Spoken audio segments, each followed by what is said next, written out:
Hello, my Built for 1,000 Nation. How's everyone doing today? Hopefully, everyone's having a great day. If not, I hope it gets better from here. We are back with another MrBallen video. This one's titled Top 3 Videos with Disturbing Backstories Part 5. Alright, I'm excited to get in today's video. If you guys are excited as I am, please go ahead. Turn them lights down low, put on something comfy, cup with something special. Let's get disturbed. It is in the title. We're going to use it. Today, I'm going to share with you 3 progressively more disturbing stories. Hell and at yeah. the end of each of them, I'm going to share with you the video that is famously associated with them. But before I get into today's stories, if you're a fan of the strange, dark, and mysterious delivered in story format, then you've come to the right channel, because that's all I do, and I upload 3, 4, even 5 times every week. So if that's of interest to you, the next time the like button asks you for a particular link, send them a link to Rick Astley's Never Gonna Give You Up and disguise it as whatever it is they're looking for. Never gonna also, let please subscribe you to down. this channel and turn Never on all notifications so you don't miss any of my weekly uploads. you. Alright, let's get into today's stories. Never gonna give, never gonna give. Never gonna give, never gonna give. Disturbing images and statements. Viewer discretion is advised. Asylum. Oh my god, the music got so loud. A popular YouTuber named Dan Bell explores abandoned buildings and then uploads that footage to his very popular This Is Dan Bell page that has over 500,000 subscribers. Unlike other urban exploration YouTube channels, Dan is not trying to create scary content. In fact, many of his most popular videos are taken in buildings that haven't even been abandoned yet, like in a Kmart that's shutting down and all the shelves are empty, and he walks around and it's kind of eerie because it's this huge store that's now like coming some to kind an of end. post-apocalyptic But again, it's not feel. really scary. But amongst those popular more like videos, creepy. there is one that is horrifying, and it's called the Super Creepy Abandoned Asylum. One of the top comments on this video is from a verified YouTube account with over 1 million subscribers. They're called The Proper People, and they say, "This may be the creepiest urban exploration video I have ever seen." The video opens with Dan coming up to this huge old house that looks like nature is reclaiming it with all the vines and grass and everything overgrown all around it. And for the first minute and a half, Dan is just quietly walking. Yes, I have a notebook. Anytime, like, any of the people I react to mention a video that they've done before, something like that, that sounds interesting to me, I jot it down. Leave me alone.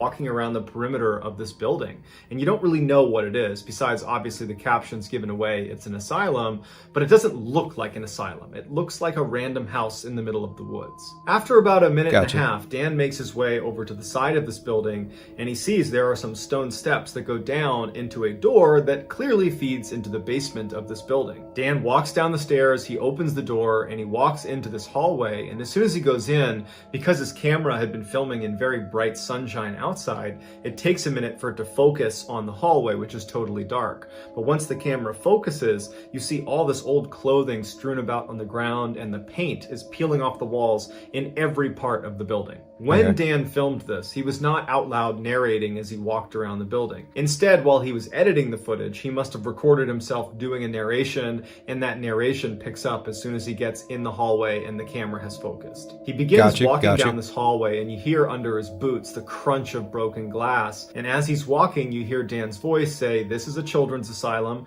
that shut down sometime in the 1990s. It was briefly leased sometime in the 2000s, but for the most part, over the past 3 decades, this building has been totally abandoned." After he gives this brief history, which sounds like he's done this dozens of times on other videos, he pauses and says, "You know, something really strange happened while I was filming inside of this building." He heard what sounded like someone running around on the top floor of this building. He's used to going into abandoned buildings and finding creatures, animals running around. That was not unusual. And so instinctively, he assumes it's got to be some animal that's taken up residence on the top floor. And so he doesn't worry about it. He ends up walking around the whole first floor before making his way upstairs. And he said when he got up there, he was expecting to see some animal or some sign of an animal living up there, but he didn't. He didn't see anything. It just looked like every other abandoned building, and after filming what he wanted to film, he eventually leaves the building and goes home. It wasn't until he loaded the footage onto his computer and began reviewing it that he noticed 2 specific instances while he was inside this asylum where clearly someone else is in the room with him. Dan speculates that perhaps a former patient has come back here and is living in one of the rooms upstairs. Here are the two segments from his video that show this kind of phantom person lurking in the shadows. In the first clip, keep your eyes on the door that is open leading downstairs. You'll see there is a shadow on the door that is being cast from whatever is standing at the top of the stairs just outside of our view. And at some point, as Dan is filming down the hall, that shadow vanishes down the stairs. In the second clip, when Dan walks into the room, look to the back left-hand side of the room at the door, specifically at the open hole where there should be a doorknob. You will see there is very clearly someone looking through the hole at Dan, and when Dan films this person, they run away.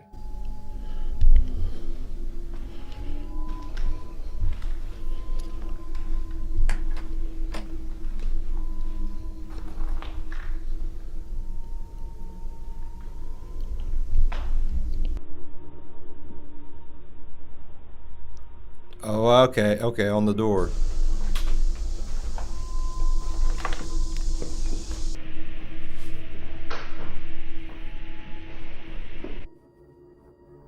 That's creepy, bro.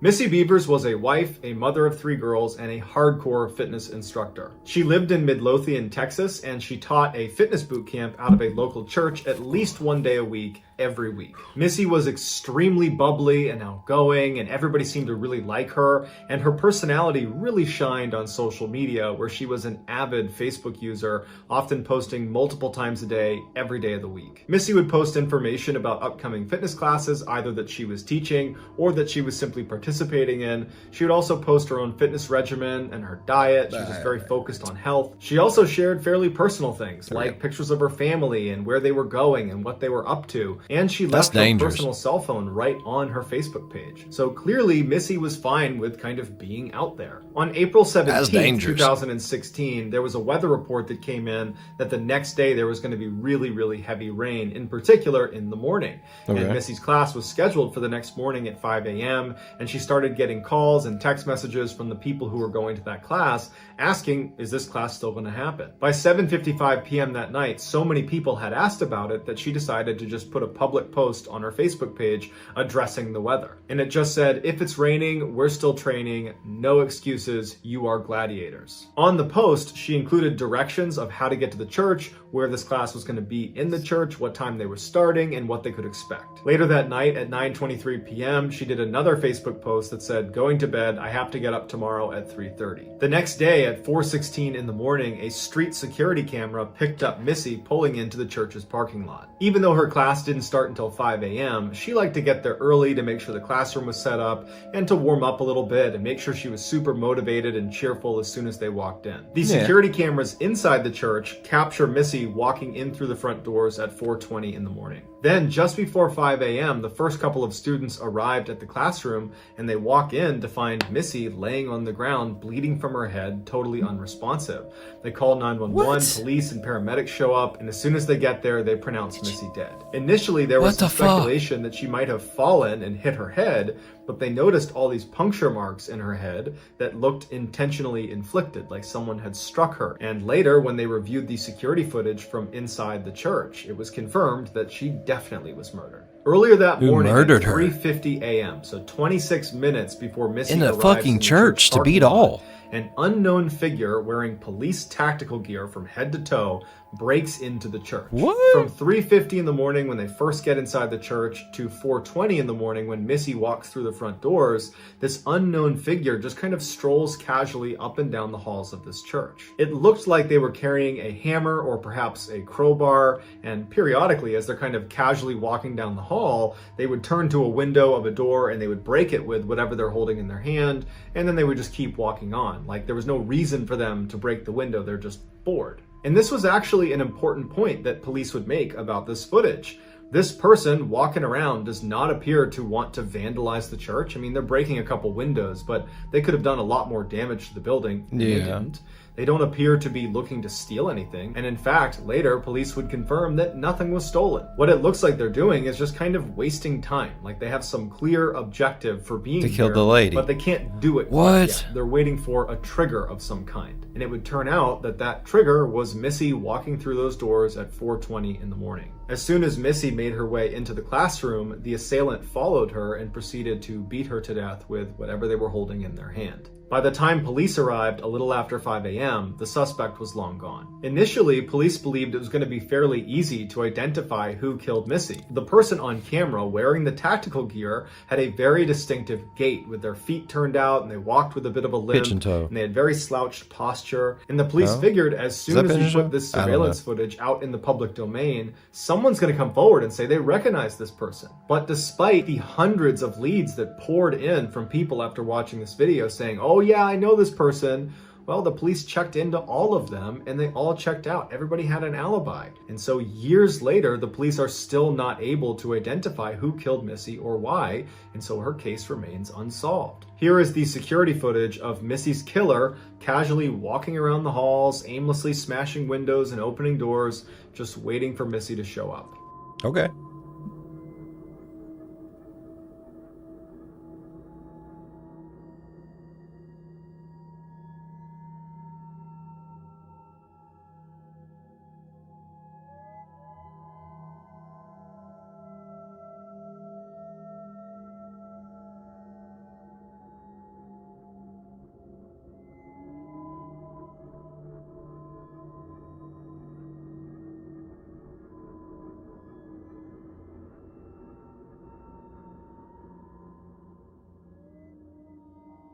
That's creepy, dude. Granny Ripper? In March of 2015, What? 68-year-old Tamara What? Samsonova was having renovations done to her home in St. Petersburg, Russia. A friend Okay. of hers, 79-year-old Valentina Ulanova, had heard about Tamara's renovations, and she approached her and said, do you want to stay with me while that's getting done? Tamara was very thankful, immediately said yes, and as soon as she moved in, she immediately started picking up the slack by cleaning up the house and doing the dishes, and made sure she always cooked food for her friend because she wasn't able to pay rent. After a couple of weeks, the renovations on Tamara's home were complete, but Tamara didn't want to leave. She was really enjoying living with Valentina, and so she asked Valentina would it be okay if she stayed a little bit longer.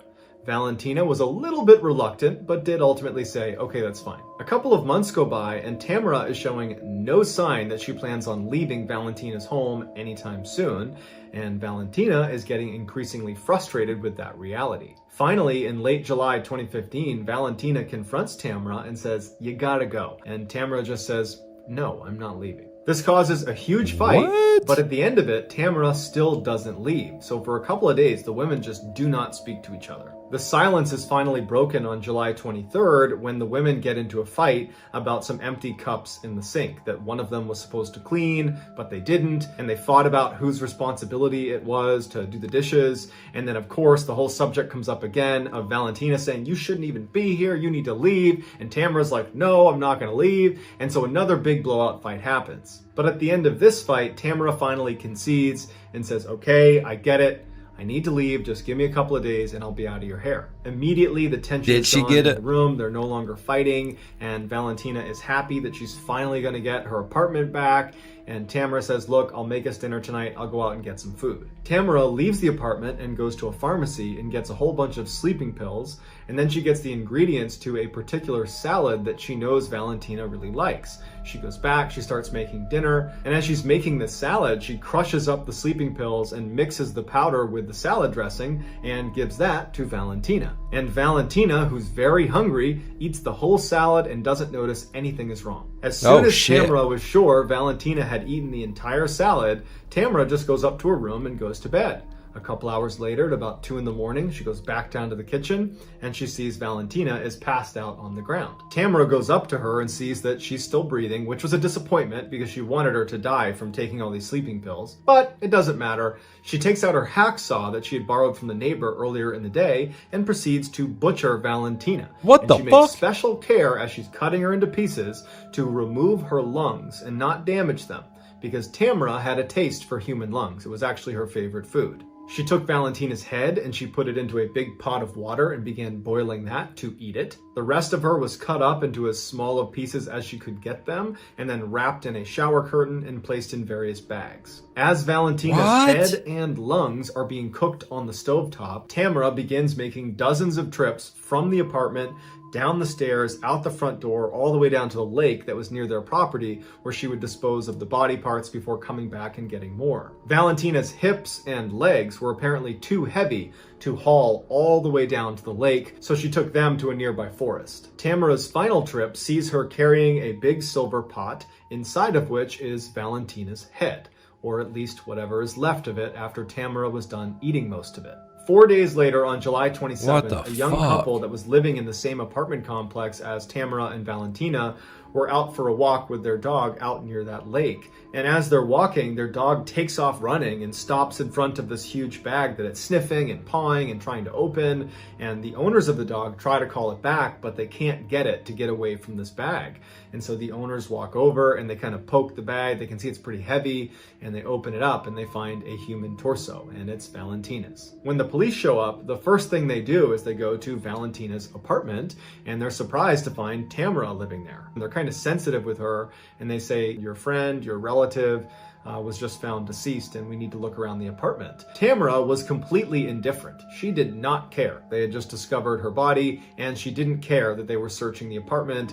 It was like she knew someday this was going to happen. During the search, the police officers quickly find blood all over the bathroom and in the kitchen. They even find the hacksaw she used that's got blood on it. And they find Tamara's diary that's sitting next to this book about black magic. And the police are horrified when they see that the diary contains meticulous notes that Tamara had kept of all of the ritualistic killings she had perpetrated over the past 20 years. Dude, what? And there was 14 of them. And almost all of them were motivated by Tamara's desire to cast spells that she apparently was reading about in these black magic books she had. And virtually all of these spells required human flesh or other human components. And so she would kill these people, she would use their bodies to cast these spells, and then afterwards she would consume them.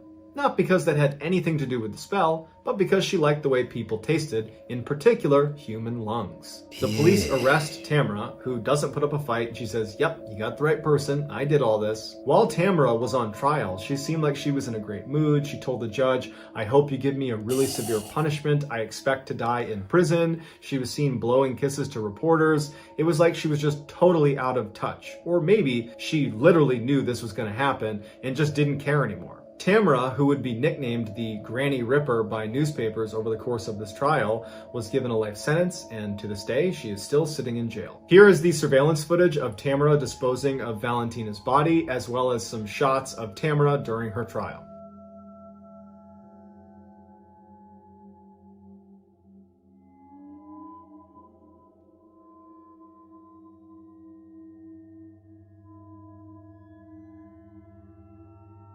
Like she's just going to the fucking store, bro.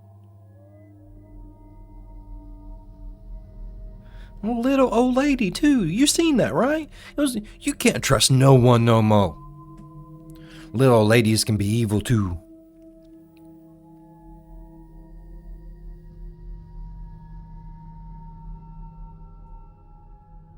So that's going to do it, guys. Let me know what you thought of these 3 stories in the comments.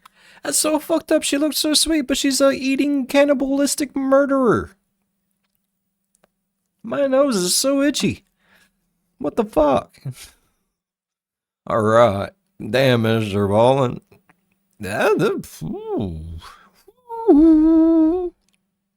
Alright. I really enjoyed today's video. Hopefully you guys enjoyed today's video as much as I did. And if you did, go down there and slap that subscribe button. Become part of the B5 Nation. And if you want to do all that, go over there and hit that like button. It really helps the channel grow. I said it backwards. I'm just going with it. If you enjoyed today's video as much as I did, please go down there, hit that like button. It really helps the channel grow. While you're down there going over, slap that subscribe button. Become part of the B5 Nation. We do some crazy stuff here. If you want to know when that crazy stuff happens, ding that bell. It might work for you. It might not. But if it do, it's going to be the best thing that has ever happened to you ever. As always, be good to one another. I'll see you in the next one. Bye-bye. Damn, MrBallen. Why do so many people want to eat so many other people? It's fucked up. And I will pin It's fucked up. He's going to pin it. I want him to point at me.